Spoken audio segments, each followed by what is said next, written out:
Hello বন্ধুরা, আজকে করলাম ডিমের ধোকা। ডিমটাকে আমি 6টা ডিম নিয়েছি, ফেটিয়ে নুন হলুদ দিয়ে ফেটিয়ে ওটাকে আরেকটা বাটিতে তেল মাখিয়ে ডিমটা ঢেলে দিয়েছি।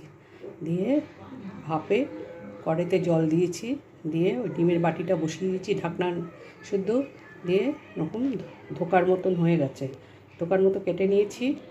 কেটে নেওয়ার পরে এগুলোকে ভেজেছি। ভেজে এবার তেলে দিয়েছি জিরে ফোড়ন, তেজপাতা, এলাচ, দারচিনি, লবঙ্গ ফোড়ন দিয়ে তারপরে পেঁয়াজ বাটা, আদা বাটা, রসুন বাটা, শুকনো লঙ্কা, কাশ্মীরি লঙ্কার গুঁড়ো দিয়ে নাড়িয়েছি। একটু চিনিও দিয়েছি। দিয়ে কষানোর পরে যখন তেল ছেড়ে এসছে তখন জল দিয়েছি। জলটা যখন খুব টকবক টকবক করে ফুটে উঠেছে তখন এই ধোকাগুলো দিয়ে দিয়েছি। ডিমের ধোকা কেমন লাগলো জানাবে। হ্যাঁ, নামাবার আগে একটু ঘি আর গরম মশলা দিয়ে রেখে দিয়েছি।